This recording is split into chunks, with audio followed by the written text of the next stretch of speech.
the power of discipline.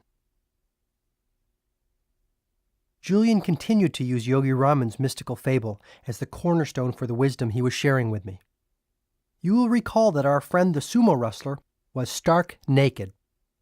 Except for the pink wire cable covering his private parts, I interjected gamely. Right, applauded Julian. The pink wire cable will serve to remind you of the power of self-control and discipline in building a richer, happier, and more enlightened life. My teachers in Savannah taught me that the virtue of discipline was like a wire cable. Have you ever really taken the time to study a wire cable, John?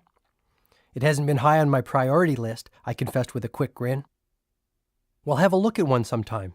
You will see that it consists of many thin, tiny wires placed one on top of the other.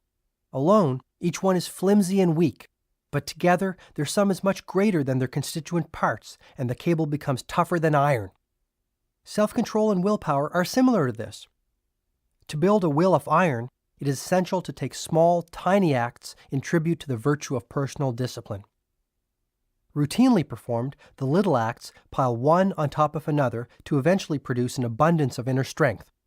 Self-discipline will provide you with the mental reserves required to persevere when life throws you one of its little curves. I must also alert you to the fact that the lack of willpower is a mental disease, Julian added surprisingly. Willpower allows you to do what you said you would do when you said you would do it. It is willpower that offers you the inner power to keep your commitments to others, and perhaps even more importantly, to yourself. Is it really that important? Most certainly, my friend. It is the essential virtue of every person who has created a life rich with passion, possibility, and peace.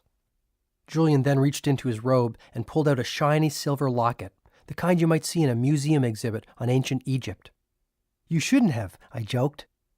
The sages of Savannah gave this gift to me on my last evening with them. It was a joyous, loving celebration between members of a family who had lived life to the fullest. It was one of the greatest and one of the saddest nights of my life. I left part of myself high in the Himalayas that evening, Julian said, his voice growing soft. What are the words engraved on the locket? Here, I'll read them to you. Never forget them, John. They have really helped me when times got tough. Through the steel of discipline, you will forge a character rich with courage and peace. Through the virtue of will, you are destined to rise to life's highest ideal and live within a heavenly mansion filled with all that is good, joyful, and vital. Without them, you are lost, like a mariner without a compass, one who eventually sinks with his ship. Julian added, building self-control and discipline into your life will also bring you a tremendous sense of freedom. This alone will change things. Julian then noted the many practical benefits that the cultivation of discipline would bring. Believe it or not, developing the power of your will can erase the worry habit, keep you healthy, and give you far more energy than you have ever had. You see, John, self-control is really nothing more than mind control. Will is the king of mental powers. When you master your mind, you master your life. Mental mastery starts with being able to control every thought that you think. When you have developed the ability to discard all weak thoughts and focus only on those that are positive and good actions will follow. Soon you will start attracting all that is positive and good into your life. Here's an example. Let's say one of your personal development goals is to get up every morning at 6 a.m. and go for a run.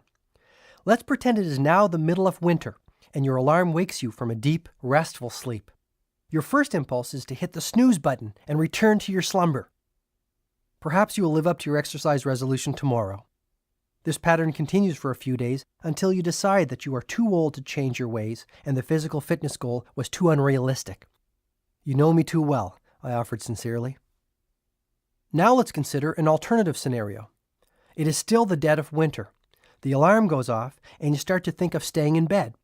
But instead of being a slave to your habits, you challenge them with more powerful thoughts. You start to picture in your mind's eye how you will look, feel, and act when you are in peak physical shape. You focus on all that you can accomplish with the increased energy a regular exercise program will bring. No more nights spent in front of the television because you are too tired to do anything else after your long day in court. Your days are filled with vitality, enthusiasm, and meaning. But say I do this, and I still feel like going back to sleep rather than going running.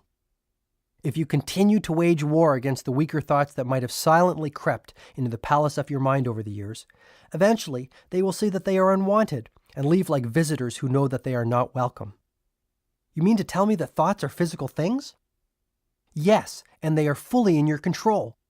It is just as easy to think positive thoughts as it is to think negative ones. So if I want to have the inner strength to get up earlier, eat less, read more, worry less, be more patient, or be more loving, all I have to do is exert my will to cleanse my thoughts?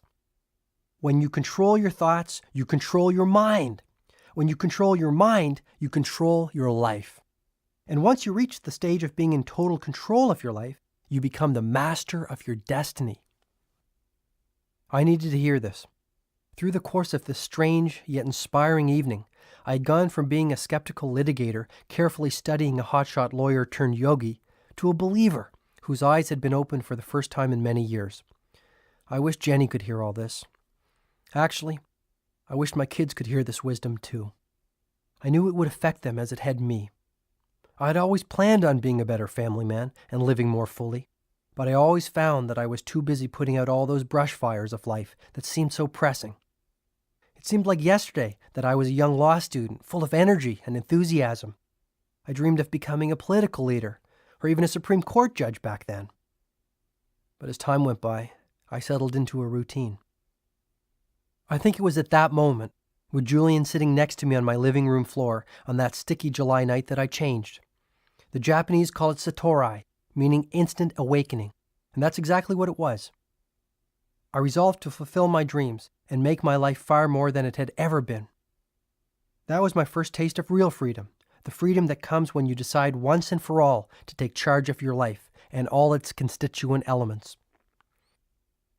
I will give you a formula for developing willpower, said Julian, who had no idea of the inner transformation I had just experienced.